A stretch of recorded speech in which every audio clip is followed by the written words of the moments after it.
साथियों नमस्कार। आपका स्वागत है आपके अपने YouTube चैनल रोजगार की राह में।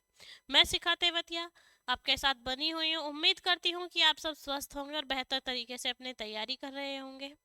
तो आप सभी जानते हैं कि हमारी क्या चल रही है, बायोलॉजी। तो आज हम बायोलॉजी में बात करने वाले हैं कवक की। किसकी बात करने वाले हैं? कवक की। ये हम तीनों टॉपिक्स को पढ़ने वाले हैं, कवक को, शैवाल को और लाइकेन को। ठीक है, तो हम सबसे पहले किसको पढ़ेंगे? कवक को पढ़ेंगे कि कवक क्या होते हैं, कवक का जो अध्ययन है वो हमारा क्या कहलाता है। तो कवक जो होते हैं, जैसे कि आपका रोटी सड़ने पर या जो फफूंद होती है उसे हम क्या कहते हैं? कवक कहते हैं। क्या कहते हैं हम? कवक कहते हैं। फंगी जो होती है उसे हम क्या कहते हैं? कवक कहते हैं। से हम फफूंद कहते हैं, जैसे रोटी सड़ी उस पर फफूंद लग गई, वो क्या है? हमारा कवक है। संतरे के सड़ने पर जो संतरे की फांक पर आपकी फफूंद लग जाती है वो भी क्या है? हमारी कवक है। तो हम किसकी बात करने वाले हैं? आपके कवक की, यानी जो भी फफूंद होती हैं वो सभी क्या है? हमारी कवक है। तो अगर हम बात करें कि कवक का जो अध्ययन है वो क्या कहलाता है, तो कवक का अध्ययन हमारा कहलाता है आपका माइकोलॉजी। क्या कहलाता है? कवक का अध्ययन हमारा माइकोलॉजी। तो आज हम बात किसकी करने वाले हैं? कवक की। तो आइए आज की क्लास शुरू करते हैं और चलते हैं कवक की तरफ कि कवक क्या होते हैं, किस तरीके से वर्क करते हैं। हम किसकी बात करने वाले हैं? कवक की। आपका कवक का जो अध्ययन है वो कहलाता है हमारा माइकोलॉजी।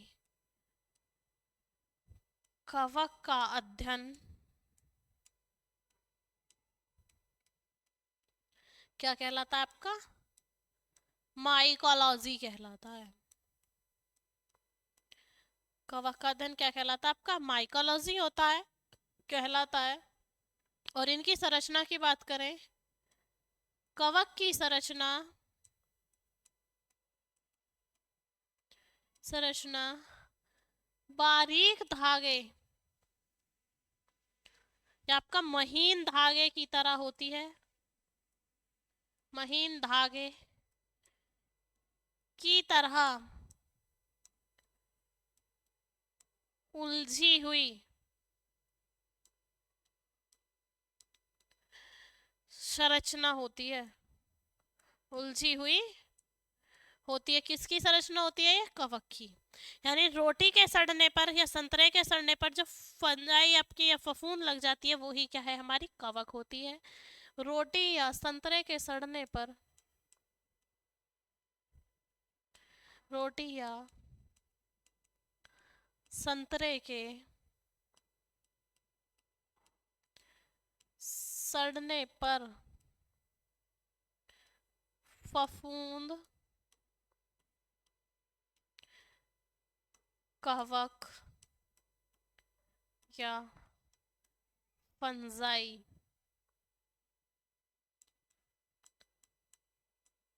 लगती है। क्या लगती है? आपका कवक, फफूंद या फंजाई जो आपकी लगती है वो किससे लगती है आपकी?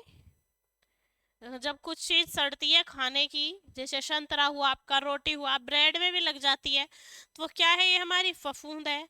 हम बात करें जो ये छत्रक होते हैं जिन्हें हम मशरूम बोलते हैं, जिसका आपका साइंटिफिक नेम की अगर बात करें तो क्या है? आपका अग्रिकस। क्या है? आपका एग्रीसियस है। एग्रीकस जो है वो क्या है? उसे हम मशरूम भी कहते हैं, और मशरूम को क्या कहते हैं? हम छत्रक। या हम कुकुरमुता की बात करें तो वो भी कैसे होते हैं? हमारे कवक होते हैं, यानी सामान्य छत्रक।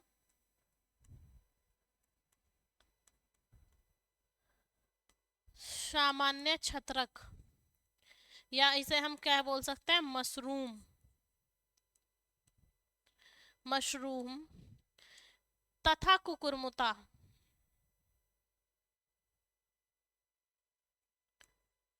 तथा कुकुरमुता भी कवक होते हैं। क्या होता है? आपके कवक होते हैं। और हम बात करें अगर मशरूम के साइंटिफिक नेम की, तो मशरूम का जो साइंटिफिक नाम होता है वो होता है आपका अग्रिकस। क्या होता है? आपका एग्रीकस। यानी मशरूम का साइंटिफिक नेम की अगर हम बात करें तो होता है अग्रिकस। क्या होता है आपका? अग्रिकस, यानी कि छत्रक बोल दीजिए, मशरूम बोल दीजिए। तो क्या है, अगर हम बात करें कि जो कोशिका भित्ति आपका कोशिका भित्ति है मशरूम की, वो किसकी बनी हुई होती है? तो कोशिका भित्ति है मशरूम की, वो काइटिन की बनी होती है। किसकी बनी होती है? हमारी काइटिन की और सेलुलोज दोनों की बनी हो सकती है। और उसमें जो आपका जनन होता है किसमें? आपका कवक में। तो वो होता है हमारा बीजाणुओं के द्वारा। किसके द्वारा होता है? हमारा बीजाणुओं के द्वारा, यानी कवक में कोशिका भित्ति,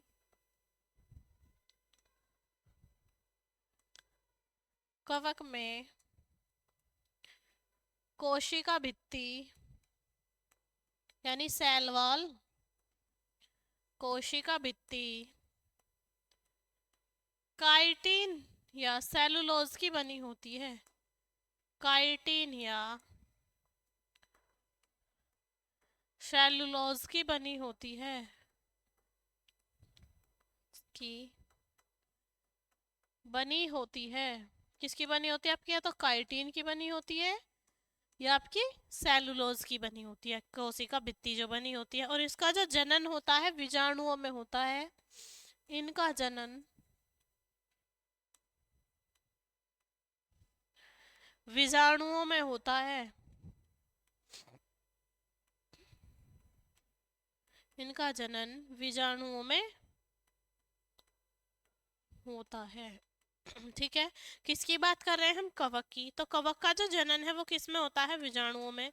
जो कवक है वो वायुमंडल में जो नाइट्रोजन होती है उसको किस में कन्वर्ट कर देता है? आपका नाइट्रेट में।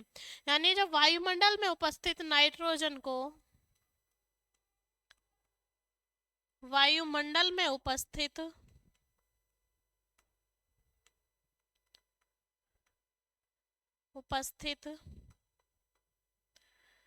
नाइट्रोजन को,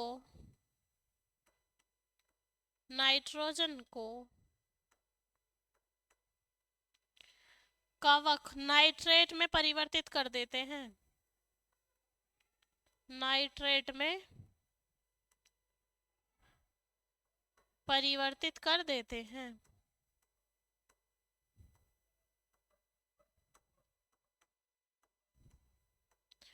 किस में परिवर्तित कर देते हैं? आपका नाइट्रेट में परिवर्तित कर देते हैं। कौन? कवक। जो नाइट्रोजन हमारी एटमॉस्फेयर में प्रेजेंट रहती है वो किससे? आपका जो कवक बना है, जो फंगस बनी है आपकी, जो फंगी है, फंजाई है, वो किस में कन्वर्ट हो जाती है? आपकी नाइट्रेट में कन्वर्ट कर देती है। अब हम बात करें कि आपके जो कवक पादप हैं, यानी जो कवक होते हैं पादप श्रेणी में आते हैं, वो कैसे रहते हैं? तो ज्यादातर जो सभी आपके कवक पादप हैं वो कैसे हैं? आपके सहजीविता रखते हैं, यानी साथ जीने की रखते हैं। अर्थात ये कह सकते हैं कि ये पौधों से शर्करा प्राप्त करते हैं। क्या प्राप्त करते हैं? आपके शर्करा यानी कार्बोहाइड्रेट्स प्राप्त करते हैं और उसके बदले में उन्हें पहुंचाते हैं। यानी जो पौधे से आपका क्या प्राप्त करते हैं? ये सहजीविता का नियम रखते हैं। कौन? आपके जो ज्यादातर फंगस है, फंगी है, कवक है, वो कैसे रखते हैं कि एक दूसरे से आपका तालमेल मिलाकर रखते हैं। ये अगर पौधों से आपके शर्करा लेते हैं तो पौधों के बदले में आपका देते हैं फास्फोरस, मैग्नीशियम और कॉपर। क्या देते हैं पौधों को बदले में? फास्फोरस, मैग्नीशियम और कॉपर। यानी सहजीविता से मतलब है कि साथ साथ जीने का तरीका रखते हैं। तो जो अधिकांश कवक होते हैं वो कैसे हैं? आपके पौधों से शर्करा लेते हैं और पौधों को क्या देते हैं? आपका मैग्नीशियम, फास्फोरस और कॉपर आदि ये सब देते हैं। अधिकांश कवक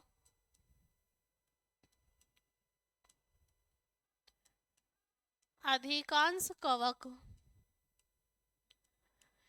सहजीविता का गुण रखते हैं।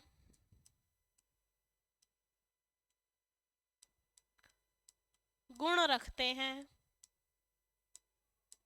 गुण रखते हैं। ये पौधों से शर्करा लेते हैं। पौधों से शर्करा लेते हैं तथा पौधों को तथा पौधों को फास्फोरस, मैग्नीशियम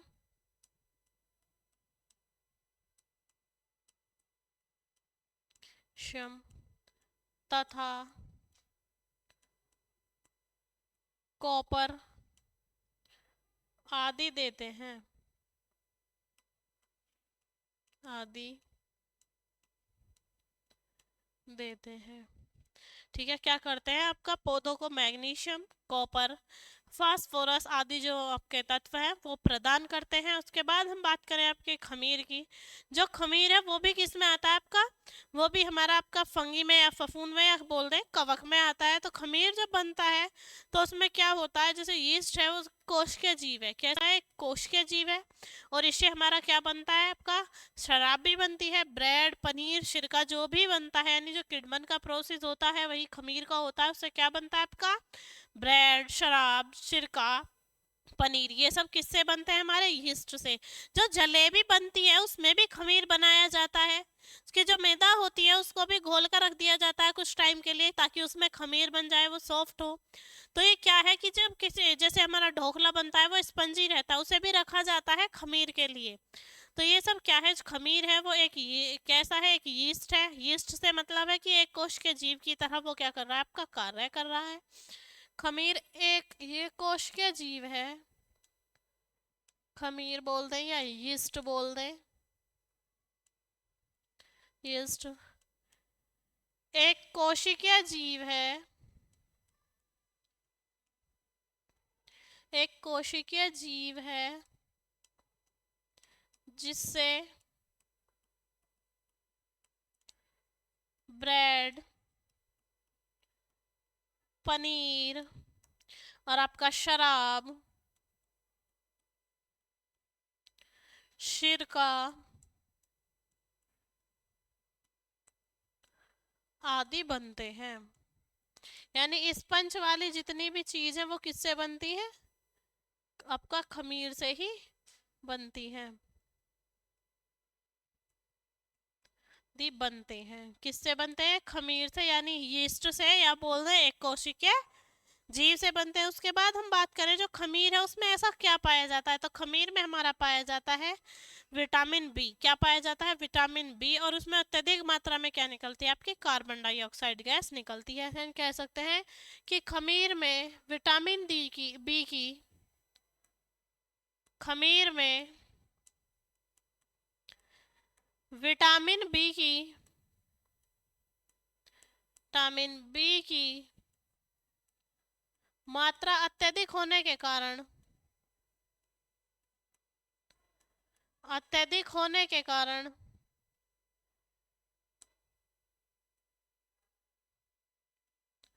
अत्यधिक होने के कारण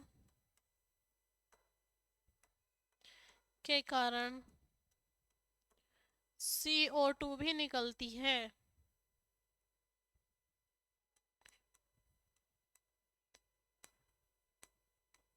क्या निकलती है आपकी, कार्बन डाइऑक्साइड गैस, ये जिसे हम CO2 भी बोलते हैं, ये निकलती है। उसके बाद हम बात करें कि जो फफूंद है वो कैसे होते हैं। जो फफूंद है वो हमारे बहुकोशिकीय होते हैं, बहुकोशिकीय होते हैं जो फफूंद। तो उनमें क्या होता है, आपका एंटीबायोटिक पेनिसिलिन प्राप्त होती है, एक दवा है एंटीबायोटिक पेनिसिलिन, वो प्राप्त होती है किससे, आपका जो बहुकोशिकीय आपके क्या होते हैं, फफूंद होते हैं या कवक होते हैं।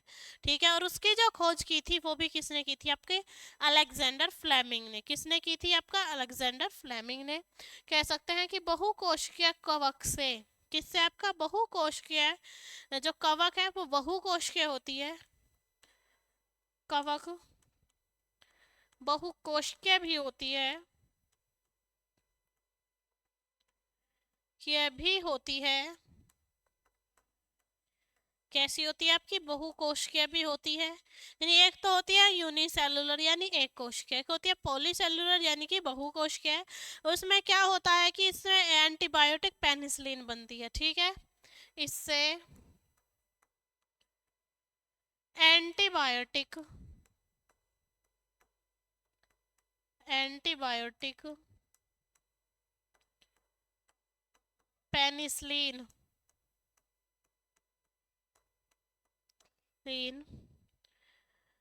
प्राप्त होती है, प्राप्त होती है,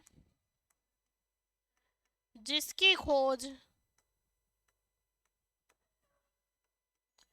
जिसकी खोज अलेक्जेंडर अलेक्जेंडर फ्लेमिंग ने की थी। अलेक्जेंडर फ्लेमिंग ने की थी। किसने की थी? आपका अलेक्जेंडर फ्लेमिंग ने एक बहुकोश के आपके उनकी जीवों की खोज की थी। और उन्होंने बताया था कि आपका जो इससे क्या प्राप्त होता है, उससे हमें बहुकोश के जो आपकी कवक थी उससे हमें एंटीबायोटिक पेनिसिलिन प्राप्त होता है।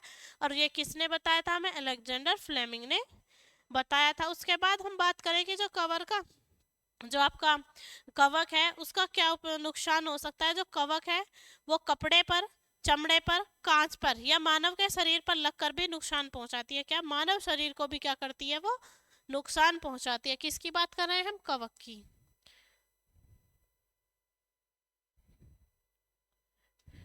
कवक क्या करती है कि ये मानव शरीर पर, कपड़े पर, आपका क्योंकि जो आपका चमड़े पर, कांच पर लगकर भी क्या करती है? आपको नुकसान पहुंचाती है। कवक कपड़े पर, मानव शरीर पर,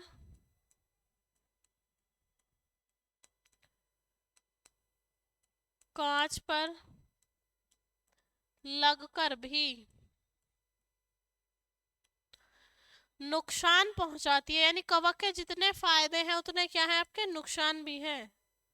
नुकसान पहुंचाती है।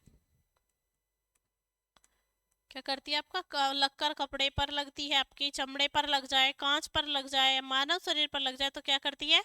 तो नुकसान पहुंचाती है। अब हम बात करें कि जो कवक है उसमें हमने किसकी बात की थी? मशरूम की बात की थी। तो मशरूम क्या है?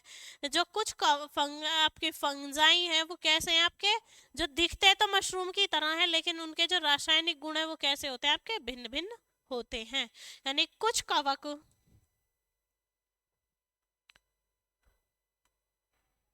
कवक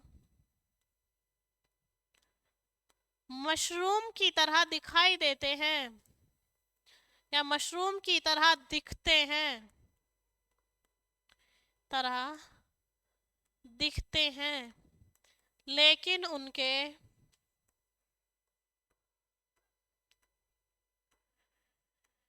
रासायनिक गुण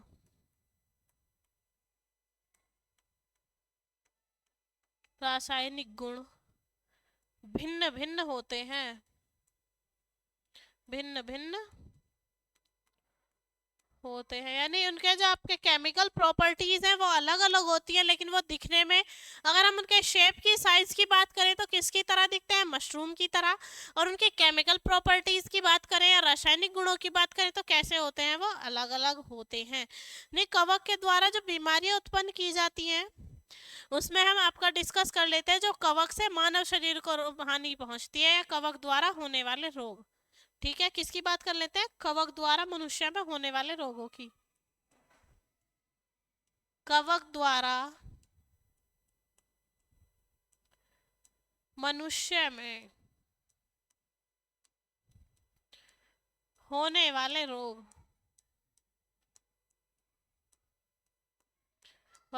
यानी ह्यूमन डिसीज जो किससे होती है? आपकी कवक से होती हैं, आपके फंगस से होती हैं। तो हम बात कर लेते हैं इसमें आपकी कौन कौन सी बीमारियां आती हैं जो ह्यूमन को हो सकती हैं। तो उसमें आती है आपके, एक तो दमा आ जाता है, दूसरा आपका एथलीट आ जाता है, एथलीट है, गंजापन है, खुजली है, दाद है। तो क्या आ जाता है हमारा? एथलीट, खुजली, गंजापन और पांचवा हो जाता है आपका दाद। क्या हो जाता है? आपका दाद। तो ये क्या है? ये ऐसी बीमारियां जो किससे होती है? हमारी स्किन में होती हैं, लेकिन होती किससे है? कवक से होती हैं। किससे होती हैं? आपके फंगस से होती हैं। जैसे हम याद कर लें, खुद खाए गंदा, इनकी शॉर्ट ट्रिक से हम याद कर सकते हैं इन्हें। खुद खाए गंदा। ठीक है। खू से खुजली, खू से मतलब खुजली, दे से मतलब दमा, ठीक है। खाए तो ए आ गया, ए से हमारा क्या हो गया आपका एथलीट, क्या हो गया एथलीट। गन से हो गया हमारा गंजापन, और दा से क्या हो गया हमारा दाद। खुद खाए गंदा, तो ये याद करने की ट्रिक है। खा से हमारा हो जाता है खाज, ठीक है, क्या हो जाता है हमारा खा से खाज, यानी एक बीमारी भी हमारी है खाज, खुद खाए गंदा। ये शॉर्ट ट्रिक है याद करने की, अगर ऐसे रटने बैठोगे तो एक ना एक भूल जाओगे, क्योंकि अब हम जो आपके शैवाल से होते हैं वो भी पढ़ेंगे, विषाणु आपका वायरस से भी पढ़े हैं, बीमारियां हमने बैक्टीरिया से भी पढ़ी हैं। अगर इन्हें इस तरीके से याद करोगे तो भूल जाओगे। ये शॉर्ट ट्रिक है कि खुद खाए गंदा, से खुजली, दै से दमा, खा से खाज, ए से एथलीट, गै से गंजापन, और दा से आपका क्या है दाद है। तो ये ह्यूमन को होने वाली बीमारियां, यानी जो कवक से मनुष्य को हानि पहुंचती है वो ये है। और वो भी ये सारे रोग कैसे हैं, ये हमारे सारे ही हमारे कैसे हैं आपके चर्म रोग हैं। कैसे हैं, चर्म रोग हैं, बस एक दमा को छोड़कर। दमा क्या है, ये हमारे श्वसन की क्रिया को प्रभावित करता है। दमा क्या करता है, ये श्वसन को प्रभावित करता है। बाकी के ये जो 5 हैं ये कैसे हैं, हमारे चर्म रोग हैं, यानी स्किन को इफेक्टिव करते हैं। उसके बाद हम बात करते हैं कि जो प्लांट्स में बीमारी लगती है कवक की, वो कौन सी है। कौन सी बीमारी की बात करते हैं, जो प्लांट में लगती है, यानी पौधों में कवक से होने वाले रोग। कवक द्वारा पौधों में होने वाले रोग, कवक द्वारा पौधों में होने वाले रोगों की हम बात करें कि जो कवक है उससे पौधों में आपका कौन कौन से रोग होते हैं। तो सबसे पहले हम बात कर लेते हैं आलू की। तो आलू में हमारा 2 तरीके का रोग होता है, एक तो जिसे हम लेट ब्लाइट बोल सकते हैं और एक को अर्ली ब्लाइट बोल सकते हैं, या आलू का पिछेती रोग या अगैती रोग, इस तरीके से भी हम बोल सकते हैं। यानी हम बोल सकते हैं आलू का लेट ब्लाइट, आलू का लेट ब्लाइट तथा early blight. Early blight, early से मतलब जल्दी और लेट का मतलब देर से, ठीक है। यानी अगेती या पिछेती जो होता है वो अर्ली और लेट ही होता है, अर्ली ब्लाइट, और आपका क्या लेट ब्लाइट। उसके बाद हम बात करें आपकी किसकी, ब्राउन लीफ ऑफ राइस, यानी जो आपका चावल होते हैं, जो धान उगाते हैं उसमें जो पत्तियां हैं वो ब्राउन ब्राउन होने लगती हैं, तो वो भी एक रोग है। और वो रोग क्या है हमारा आपका brown leaf of rice, brown leaf of rice, क्या आपका ब्राउन लीफ ऑफ राइस। इसे हम एक होता है हमारा आपका क्या आपका ब्लैक वॉर्ट, क्या होता है एक आपका ब्लैक वॉर्ट, ब्लैक वॉर्ट। ये सभी हमारी क्या है बीमारियां हैं। एक होता है हमारा धोबीज, क्या होता है धोबीज, धोबी ईच, ये भी क्या है, ये 2 शब्द हैं, धोबी अलग है और ईच अलग है आपका। ये भी एक बीमारी है जो किससे होती है आपकी कवक से होती है। कौन सी है, धोबी ईच। उसके बाद है रिगवर्म। रिगवर्म क्या है, जो जो पत्ते पौधे जिनसे टच होकर हमें आपका खुजली होने लगती है, वो पौधे क्या है हमारे रिगवर्म, क्या है हमारे रिगवर्म, क्या ये हमारे रिंगवर्म है। तो ये कौन से थे, ये हमारे जो आपके फंगस थे, जो होने वाली बीमारी है वो थे। और जो गन्ने में लाल सड़न रोग लगता है वो भी इसी की वजह से लगता है। किसकी वजह से लगता है, कवक की वजह से। जो गन्ना हम खाते हैं और वो अंदर से लाल निकलता है, धागे की तरह लाल बना हुआ निकलता है, तो वो क्या है उसमें कवक है। गन्ने का लाल सड़न रोग, ये क्या है हमारा, ये भी किससे होता है आपका कवक से होता है। तो ये बात हमारी होती है किसकी, आपकी कवक की। हम बात करें आपके ब्लैक कवक की, यानी आपके काले जो फंगस हैं, ब्लैक कवक यानी काले फंगस की अगर हम बात करें तो वो कौन कौन से होते हैं और किस तरीके से होते हैं, ठीक है। तो हम ब्लैक फंगस को क्या कहते हैं, ब्लैक फंगस, ब्लैक फंगस की हम बात करें तो जो ब्लैक फंगस होता है वो होता है हमारा म्यूकर, राइसोपास। तो ये सब क्या है हमारे ब्लैक फंगस हैं, म्यूकर, राइजोपास, आदि। ये पूछ लिए जाते हैं कि ब्लैक फंगस के अंदर कौन सा आता है। तो ब्लैक फंगस के अंदर आते हैं आपके म्यूकर, राइजोपास आदि। उम्मीद करती हूँ कि जो कवक था मैंने आपको अच्छे से पढ़ाया है, अच्छे से एक्सप्लेन किया है, तो आपको उम्मीद करती हूँ कि अच्छे से समझ आएगा। अगर फिर भी आपको लगता है कि नहीं आपने कवक के अंदर ये छोड़ दिया, तो आप मुझे कमेंट कर सकते हैं ताकि मैं आपको नेक्स्ट क्लास में कवर करा सकूँ। मिलते हैं आपसे आपकी नेक्स्ट क्लास में, तब तक के लिए जय हिंद, जय भारत।